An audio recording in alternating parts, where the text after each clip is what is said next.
अंतरिक्ष में नया स्टेशन तैयार हो सकेगा।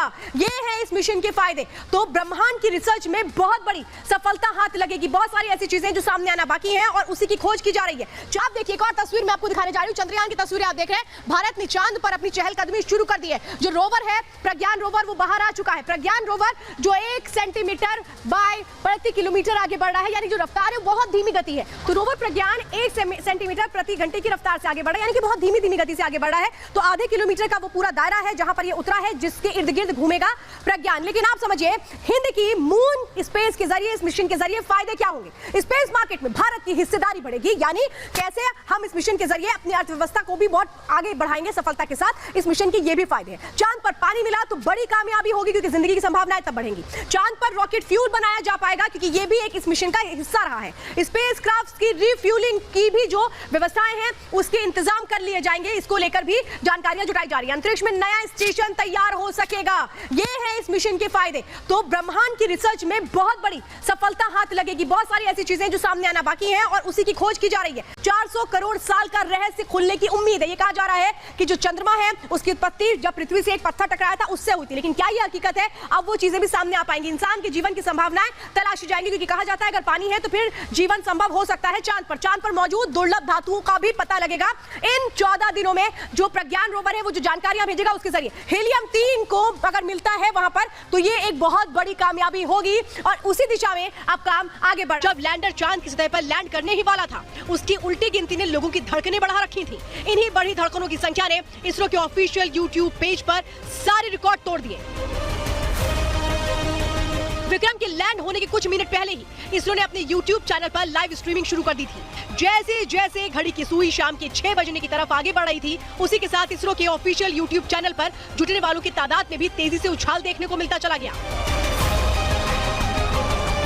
जिस समय इसरो के YouTube चैनल पर चंद्रयान 3 की लोकेशन को लाइव ट्रैक किया जा रहा था, उस वक्त 8.06 मिलियन यानी करीब 80 लाख लोग चांद की ओर भारत की इस यात्रा को लाइव देख रहे थे, जिसके बाद ये अब तक का सबसे ज्यादा लाइव देखे जाने वाला वीडियो बन गया। लाइव प्रसारण के 23 घंटे बाद ही इस वीडियो को 72 मिलियन से ज्यादा लोग देख चुके थे। इसके साथ ही इस वीडियो ने 12 घंटे में सबसे ज्यादा देखे जाने वाले वीडियो का दर्जा भी हासिल कर लिया। भारत के रिकॉर्ड तोड़ने का ये आंकड़ा यही नहीं थमा, यही नहीं रुका, बल्कि बढ़ता चला गया। अभी तक कभी ना देखी गई ये रफ्तार, जिससे अंदाजा लगाया जा सकता है सोशल मीडिया का ऐसा कोई प्लेटफॉर्म नहीं बचा जहां इसरो की एक जानकारी ने तहलका ना मचा रखा हो। फिर चाहे बात यूट्यूब की हो या ट्विटर की, इसरो ने विक्रम की चांद पर सॉफ्ट लैंडिंग की जानकारी देने के लिए जो पहला ट्वीट किया, उसने ट्विटर के सिस्टम को हैंग कर दिया।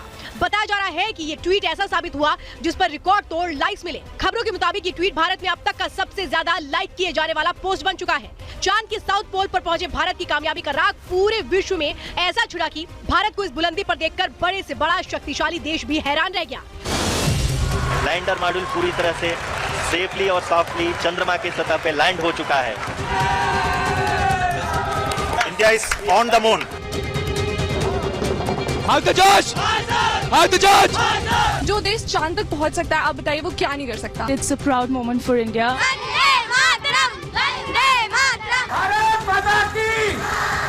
इसरो के वैज्ञानिकों के खिले चेहरे, विदेश में मौजूद प्रधानमंत्री नरेंद्र मोदी के चेहरे की ये चमक, लोगों का उत्साह, इन सब के पीछे वजह सिर्फ एक है, वो है विक्रम का चांद की सतह पर सॉफ्टली लैंड कर जाना। जिस मंगल घड़ी का हर हिंदुस्तानी को इंतजार था, उसने इतिहास रच दिया। भारत का नाम सिर्फ स्वर्णिम अक्षरों से ही नहीं लिखा, बल्कि चांद पर रखे जाने वाले हर कदम पर हिंदुस्तान की छाप छोड़ दी।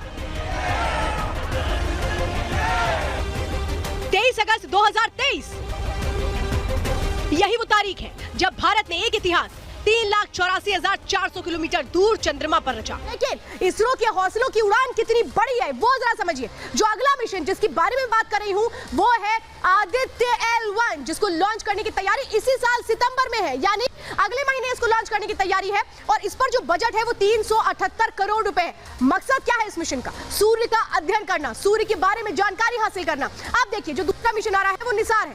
2024 यानी अगले साल इसे लॉन्च करने की तैयारी है। 778 करोड़ रुपए इसकी अनुमानित लागत है। इसके जरिए दुनिया भर में जो भूस्खलन होते हैं, जलवायु परिवर्तन की जो वजह होती है, उसको ढूंढा जाएगा ताकि उन तमाम चीजों पर काबू पाया जा पाए। अब अगले मिशन की बात हम करने जा रहे हैं।